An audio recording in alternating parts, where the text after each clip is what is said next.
Welcome to This Week in X, presented by Crushing Comics, here on the Hellfire Gala red carpet for Excalibur number 21, out on the 9th of June, 2021. Before we get any further, let's see what our panel's initial thoughts on this issue were, starting with Tyler. Excalibur is better when read in chunks. Oh, Harry. Give Riptor a hug or something. Make him smile. This is sad. And what about you, Peter? Time is a flat circle, so is this book, but circles can be a ball. And that, folks, leads us to our fuller discussion of Excalibur number 21.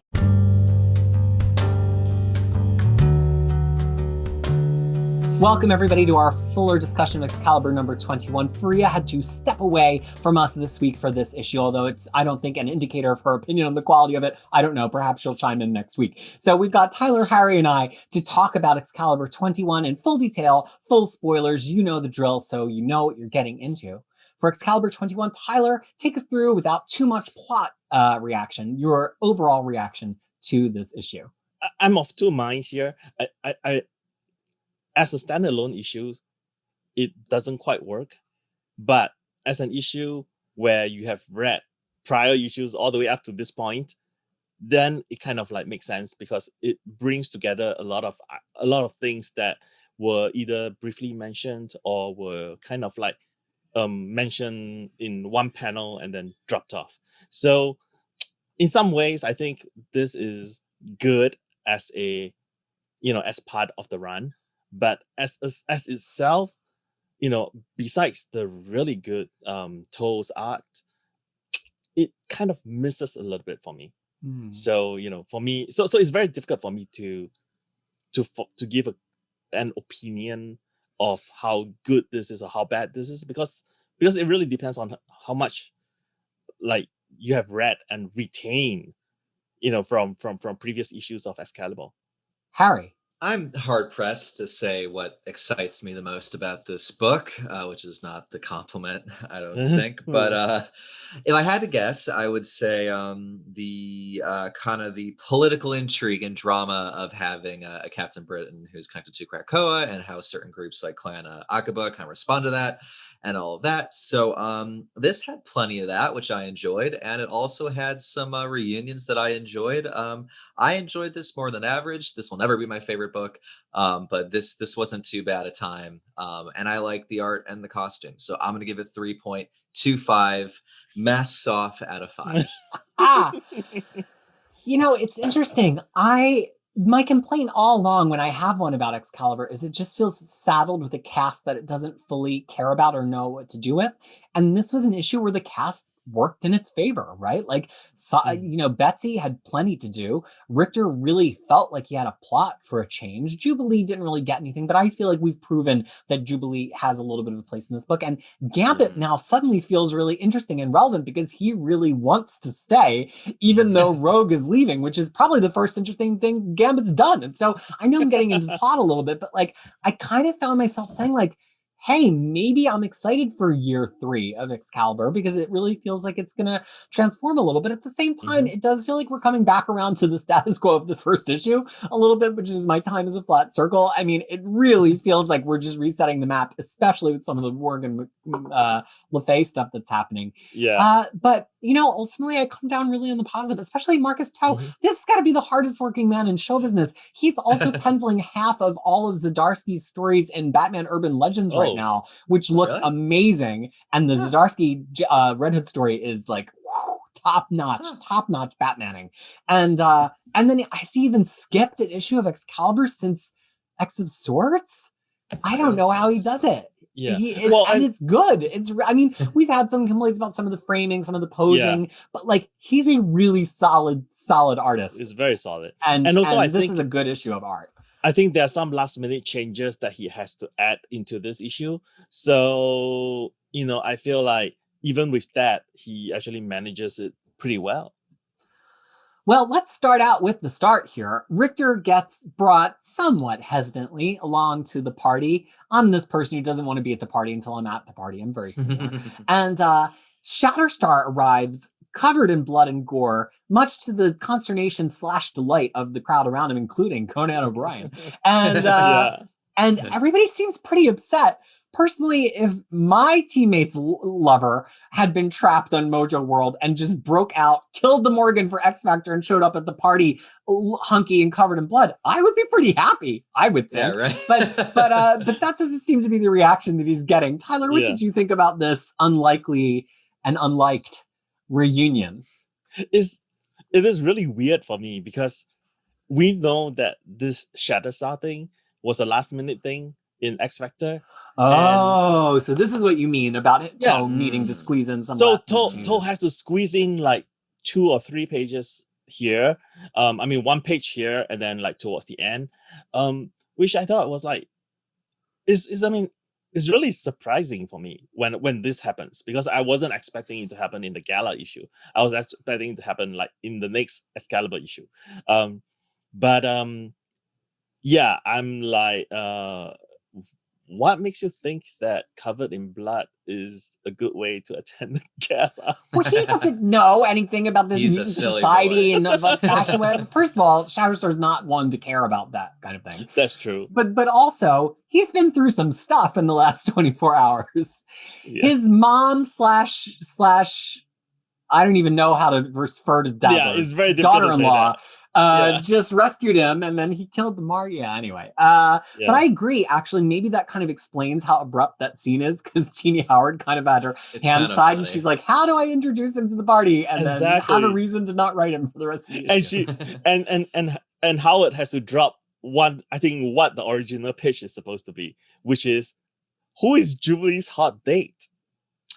Shogo. She was talking about bringing her cute baby to the party. Really? You think that was going to be instead somebody walking in and like sweeping Jubilee off her feet? Probably. Who though?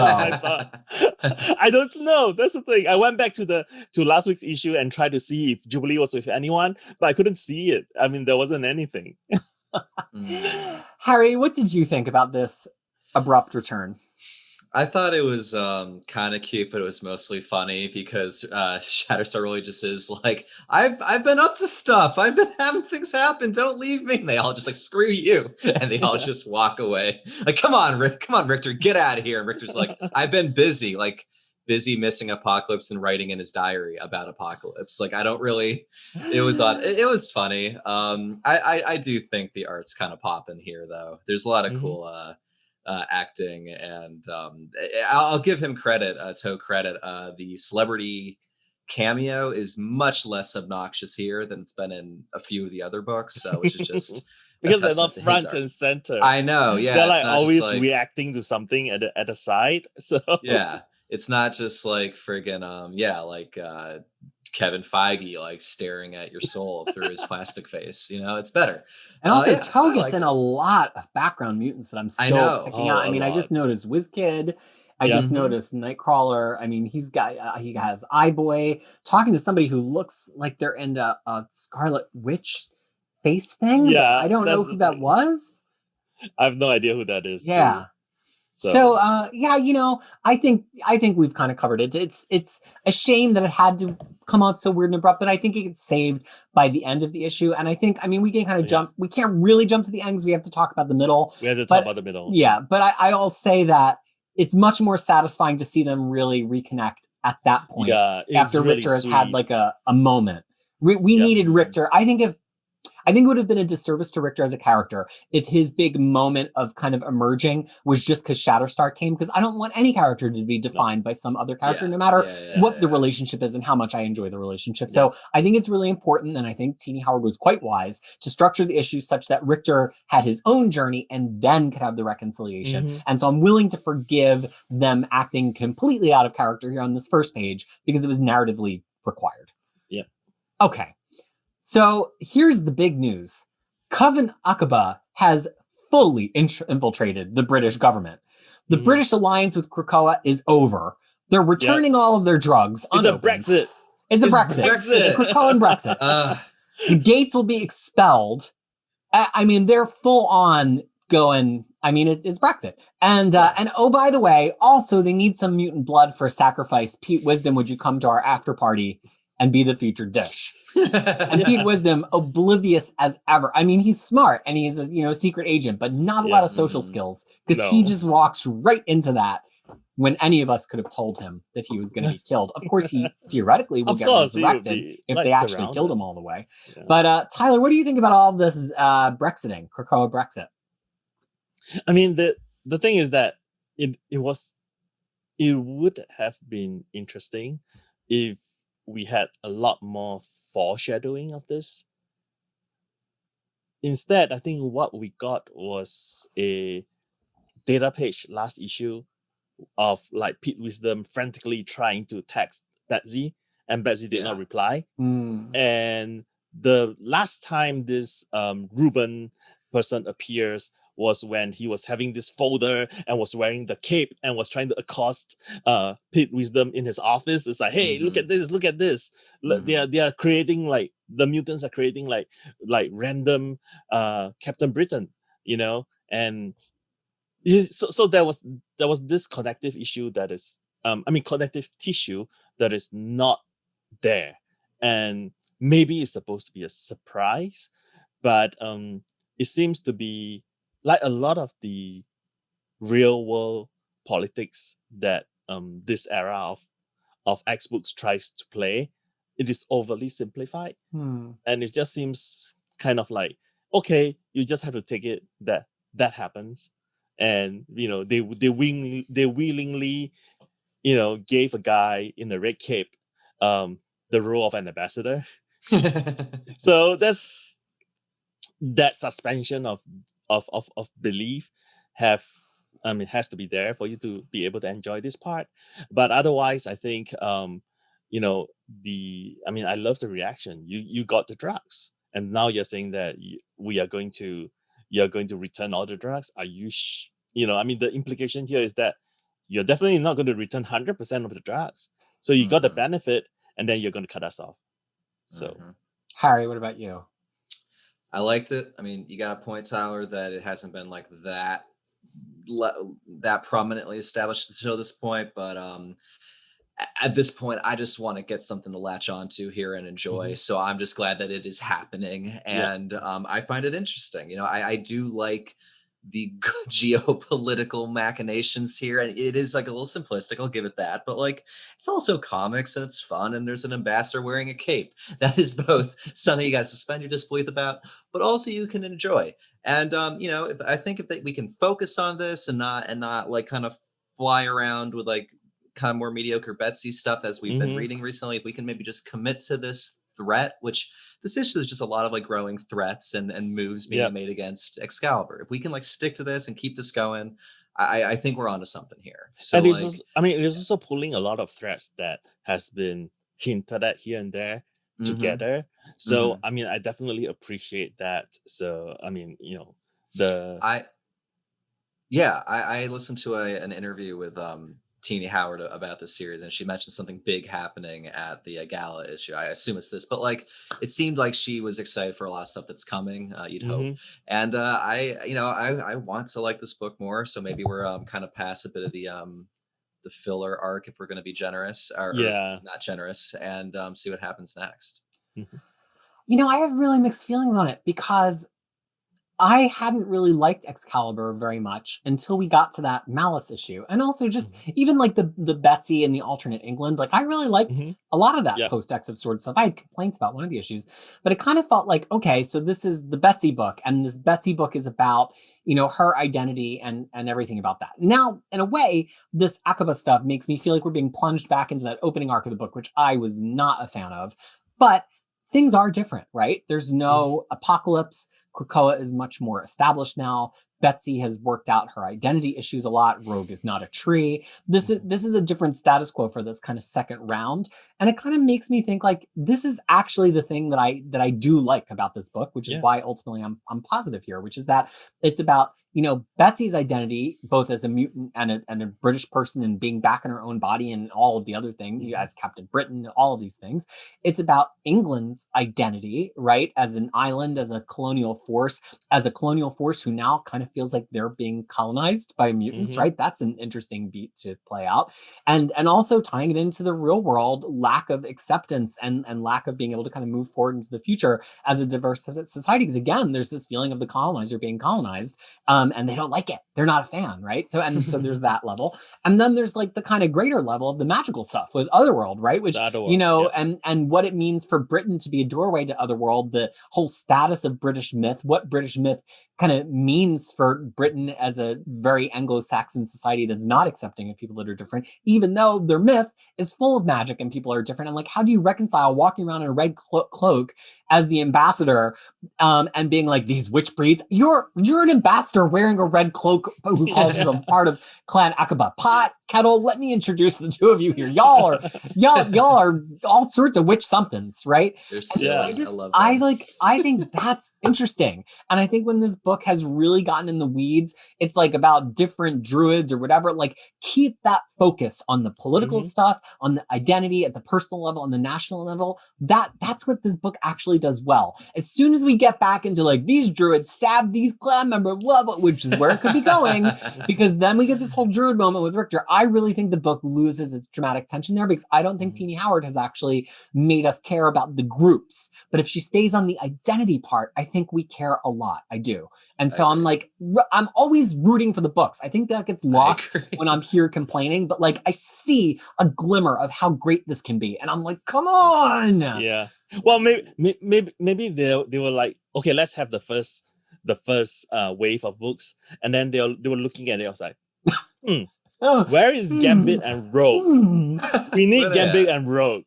And then they're like, okay, you can put it here because this is a single issue type of story in X-Men. So Rogue and Gambit will not be starring in there.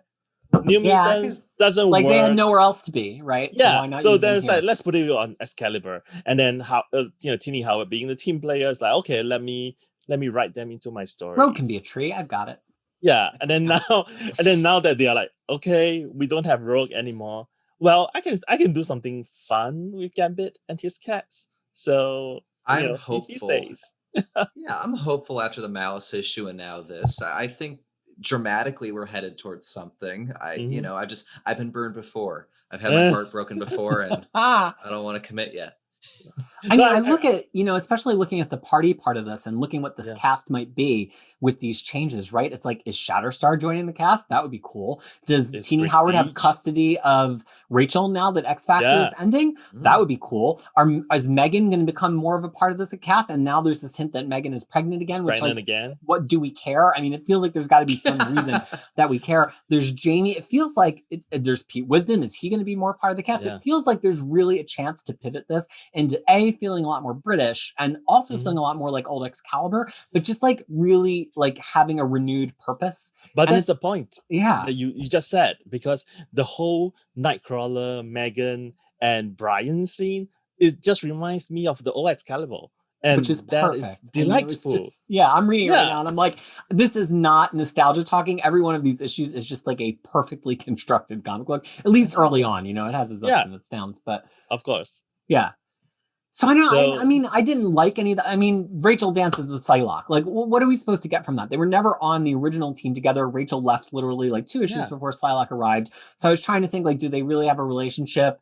Really, like, is this just teasing that one or both of them? I mean, Psylocke is semi-canonically bisexual, although they won't actually like commit that on the page. Everybody wants to say that Rachel is canonically bisexual, but she's not, although we all think she should be. Or is it just two friends dancing? Either way, I think it's a good scene, but it's like, okay, fine. But then if that means that Rachel is going to start showing up at the lighthouse a little bit more in the next arc, like, cool. Yeah. So I think it's like, I'm trying, like Harry, I've had my heart broken before. These are all characters I love. These are all plots that could be good. But, could turn out good for us. I don't know if we passed this already, but Toad draws an incredible Nightcrawler. I really like just the jovialness and just the volume and of this Banff smoke and what have you. I love that. I really think he draws a great Nightcrawler. So that was one of the most. That was one of the best parts of the book. And don't forget, this is like the Buzz Nightcrawler. Yeah, drunk as about that time. It's about that time. Yeah, he was more than buzzed in that Hellions issue. He was sloppy. He was. I think I was just thinking goofy for a second. Rachel dancing with Psylocke. I'm like, doesn't she have those spikes all down the front of her costume? I know. It's not really meant for slow dancing. It's like Buster with a hook hand in Arrested Development accidentally poking people all the time with the hook. But what what if she can, telekinetically control those spikes? Possibly. I mean, she does They should usually go have molecular control over her. Yeah. But I just made me laugh. So look, I keep trying to call her Psylocke, but she's Betsy now because Quantum is Yeah, Psylocke. she's Betsy. Betsy's none too pleased with this whole development because she's derives her power from Britain, right? Which is often a plot point in Captain Britain comic books. And the lighthouse is there, which has the gate to Otherworld, which also has the gate to Krakoa, but they want to get rid of all the gates to Krakoa. She is pissed. And so Richter is shaken out of his funk, not for any reason of his own, but being pissed on behalf of his friends. And he's like, okay, it's going down. So he, runs to the druids. He's like, I'm a druid now, hurrah. And he for some reason needs the druids to break this little pathway of rock that's between, I think he probably could do it on his own. I think he's a big boy, to break away the lighthouse to be its own independent, extra curricular Krakoan island, separate from island. Britain, which is actually, it's satisfying. Richter needed this moment of choosing something, especially choosing his powers. He's been failing so often at all this magic nonsense. He needed a moment to just have an earthquake. Agree. It's just that the whole druid king thing came out of, well, I want to say it came out of nowhere. It was hinted at. It was hinted at when he first met the druids, like I think in Excalibur 4, issue 4 or something like that. But it was never outright mentioned that he is the king of druids. And then here is like, oh, he's a king of druids, and he's like, to me, my druids, like Xavier, to me, my X-Men. I am shocked and impressed that your memory is so good to remember things from Excalibur 4. Details leave your brain about this book, anyone's brain, like freaking fast. And that was great. That was impressive. Yeah, I mean, part of me who's not into the Druids thing is like, couldn't he have just like gone to the Druids and be like, I don't even need you in that? But Steenie Howard's going to use it as a plot, so I'm hanging in there. Well, and she also mentioned that the evil mermaid things that attacked them when they were arriving by the boat, is protecting the island now. So I think it's what they call the I think in the I forgot the name of the thing, those creatures. I think it starts with like Selkies. Which technically are usually like were seals, if I'm remembering correctly. Sure. Yeah, but Richter, so they might King be. of the Druids is cool. That's a cool idea. I'm not. I like that. No, but that's the thing. My issue here is like, don't just introduce it and then get to the end. Like, develop the idea, develop the whole mythology around it. Like, don't just assume that we know it, right? Like, just do more with them. And then we're here now.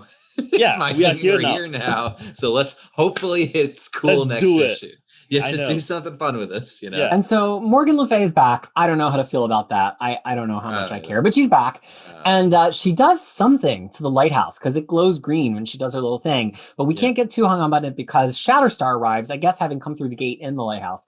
And he's got a 6-pack of beers. And he's like, can we just have a drink and catch up? And we get this really tender moment with Richter, who, importantly, if we go all the way back to Excalibur, I think number 2 is his first issue, has reconnected with the Earth in a real way here, and with his connections to the Earth, and feels like himself again, which is why we couldn't just do it at the party. Yeah. So that's the part which I was like, nice.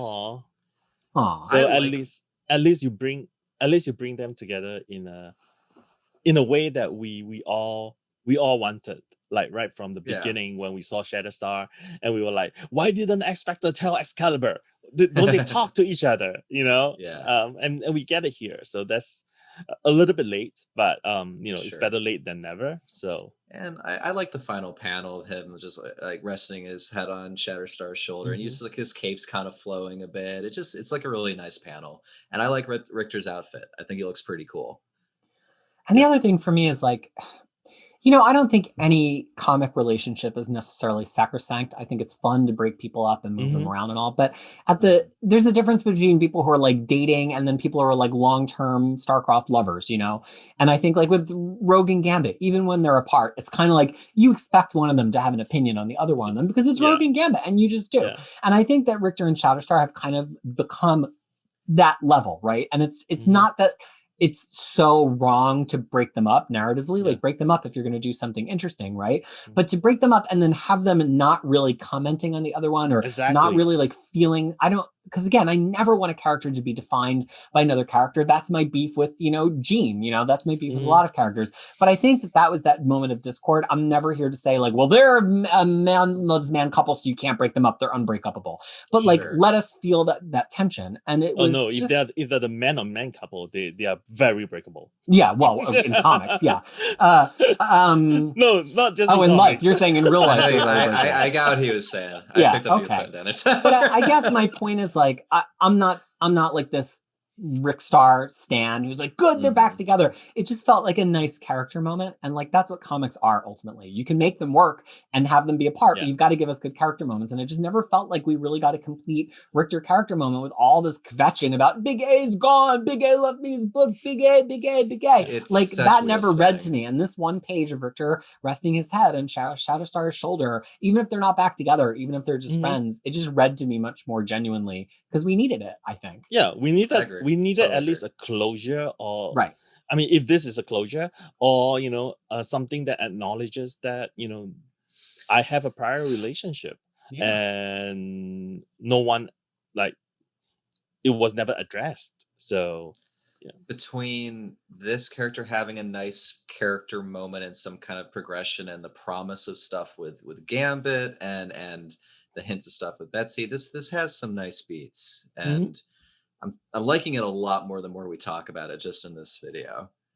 Well, that is a wonderful note to end our discussion of Excalibur 21. If you're into discussions like this, guess what? We do it for everything X-Men. That's why it's called This Week in X. So look elsewhere in the channel for the other books that were out this week. And, we get together and do this for a reason. And since Faria isn't with us today, I think I'm going to pitch it to the man wearing the shirt of it. Tyler, why do we get together to make Harry like these X-Men comic books? Well, because X-Men is better when read together. That's right, everybody. So we want to thank you so much for reading Excalibur today with us. And we came out with a positive feeling about it, which is the goal on all of these books. So until we get to see you again, on the behalf of myself, Harry, Tyler, and our absent sister, Faria, I want to thank you so much for being part of the together that is This Week in X, presented by Crushing Comics. If you've enjoyed this video, do the things like subscribe. It does help us behind the scenes when it's not just things that YouTube people say. I'm starting to learn that. And if you are going to comment, which we all love, I would love to have your comment on if this issue re-excited you, if you're continually excited, or if your excitement is on a decline. Where are you on the excitement curve when it comes to this Teenie Howard Excalibur, and Marcus Toe, for that matter, he's been here the whole time, Excalibur run. So that's all from us. Until we get to see and speak to you again, we hope that you are well. Bye.